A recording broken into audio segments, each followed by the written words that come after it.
Donc l'Iran est en train de s'effondrer de l'intérieur alors que j'enregistre ceci en ce moment. L'Iran entre dans son troisième jour de manifestations massives contre son gouvernement. Regardons cela de plus près. Des manifestations ont éclaté en Iran après que sa monnaie a chuté à un nouveau niveau record face au dollar américain. Des vidéos publiées sur les réseaux sociaux montrent des Iraniens descendant dans la rue dans plusieurs villes. Les manifestations ont commencé dimanche et se sont depuis étendues à d'autres villes. C'est le mouvement de contestation le plus étendu en Iran depuis 2022, lorsque des manifestations ont éclaté après la mort en garde à vue de Gina Massa Amini. Jisoo Nia est chercheur principal au Conseil de l'Atlantique et avocat spécialisé dans les droits de l'homme en Iran. Quelles sont les autres raisons derrière ces manifestations? Outre la chute de la monnaie, Eh bien, la chute libre de la monnaie est ce qui a déclenché cela. Mais comme pour les manifestations successives qui ont eu lieu depuis décembre 2017 dans le pays, il y a souvent un déclencheur économique. En réalité, en écoutant les slogans et voyant l'ampleur des manifestations, il s'agit d'un profond courant de mécontentement envers le régime en Iran et d'un désir de voir ce régime partir. Donc, si vous écoutez les slogans qui émergent des manifestations qui se répandent à travers Téhéran et dans d'autres villes d'Iran, vous entendez des choses comme Zan, Zendegi, Azadi, Femme, Vie, Liberté, qui fait écho aux manifestations de 2022. Vous entendez aussi des étudiants dire qu'ils préfèrent mourir plutôt que d'accepter l'humiliation, un slogan repris par les étudiants universitaires qui manifestent.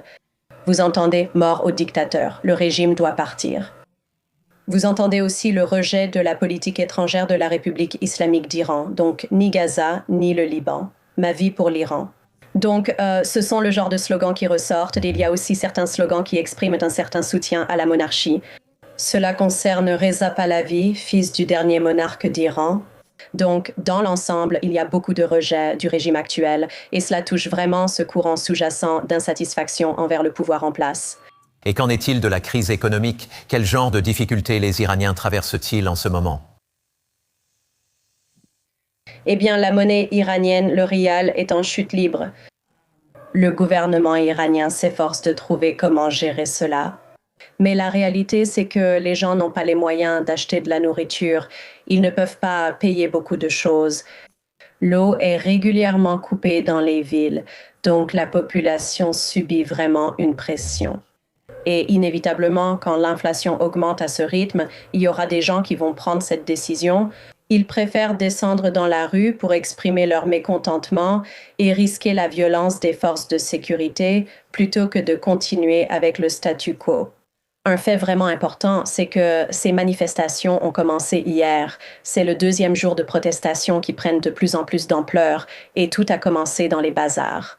C'est donc en quelque sorte le cœur vital de l'Iran. Les marchés centraux, les commerçants et d'autres personnes se rassemblaient pour protester car ils manifestent contre une situation économique qui n'est plus viable. L'essentiel ici, c'est quand il y a des manifestations dans le bazar, car cela peut durer. Nous verrons ce qui arrivera. Comment l'État réagit-il cette fois? Eh bien, nous avons vu que le président de la République islamique s'est exprimé sur X, qui est une plateforme interdite en Iran, et appelait au dialogue. Nous voyons d'autres membres de l'État dire à peu près la même chose. Mais ce qui est vraiment très préoccupant, c'est que la République islamique a déjà commencé à déployer des forces de sécurité. Nous voyons des vidéos circuler en ligne montrant les forces de sécurité utiliser des gaz lacrymogènes. Nous les voyons aussi tirer sur des manifestants pacifiques. Je tiens à préciser que lors des manifestations précédentes, des munitions réelles ont été utilisées et ont tué ou mutilé des manifestants. Il y a aussi des projectiles comme des billes métalliques ou des lanceurs de paintball qui ne sont pas censés être utilisés à courte distance. Des armes prévues pour le maintien de l'ordre mais utilisées autrement lors des manifestations sont employées lors de ces protestations. C'est donc très préoccupant de voir que les forces de sécurité sont déjà déployées dans plusieurs villes pour faire face à ces manifestants.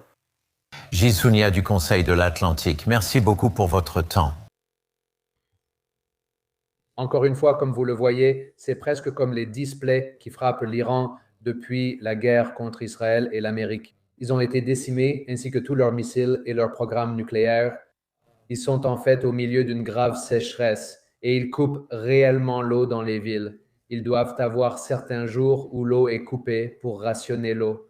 Leur monnaie est à son niveau le plus bas. Et maintenant, il y a des manifestations dans la rue parce que leur gouvernement préfère financer le terrorisme à l'échelle mondiale plutôt que de s'occuper de ses propres infrastructures et de son peuple.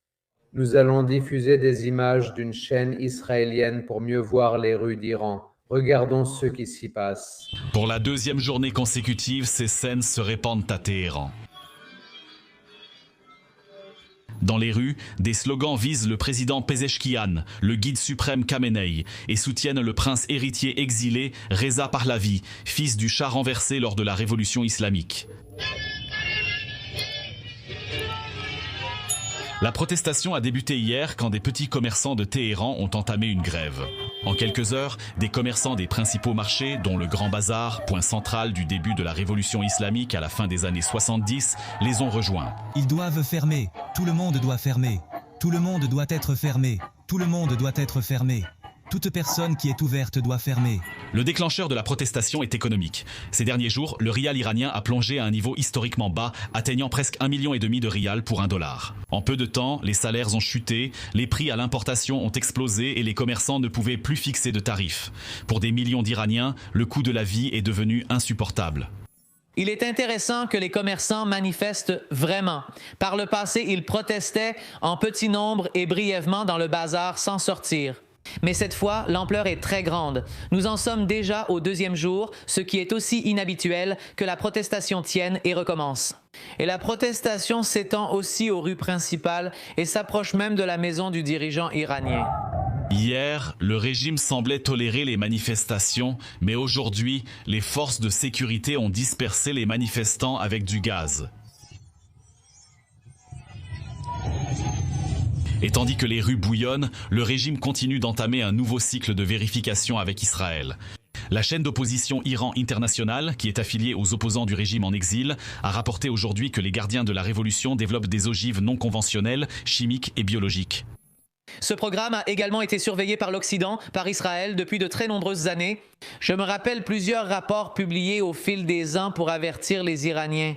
Nous savons ce que vous faites, que vous manipulez des matériaux interdits, donc je pense que la main est sur cette affaire. Je ne serais pas surpris si ce sujet était republié pour dissuader les Iraniens, leur rappelant « Nous savons ce que vous faites et que vous pourriez viser une question nucléaire ». Face à la chute de la monnaie et aux tensions régionales, le régime iranien est dans une impasse.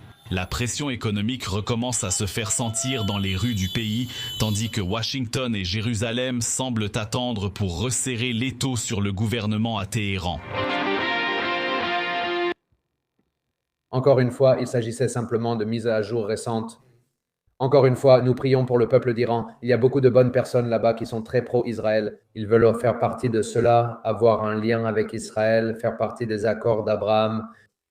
Ces choses sont en train de se dérouler. Et évidemment, priez pour Israël, que ces types soient éliminés. Parce que c'est la tête de la pieuvre qui a répandu ses tentacules de terrorisme à travers le Moyen-Orient et dans le monde entier. Si ces types tombent, cela pourrait déclencher une vaste réaction mondiale contre le terrorisme et ouvrir de nombreuses possibilités positives au Moyen-Orient. Il y a beaucoup de bonnes personnes en Iran. Israël a tendu la main à de nombreuses reprises au peuple iranien. Une fois que Khomeini et ses partisans seront renversés. Donc, encore une fois, les choses évoluent encore et nous espérons avoir de bonnes nouvelles de là-bas. Si vous souhaitez suivre ce sujet plus en profondeur, l'une des youtubeuses irano-canadiennes dont nous avons déjà parlé sur Jewish Uncensored, Goldie Gamari, suit cela quotidiennement en détail. Si vous voulez voir comment cela se déroule à un niveau plus approfondi, alors restez à l'écoute. Am Israël Haï,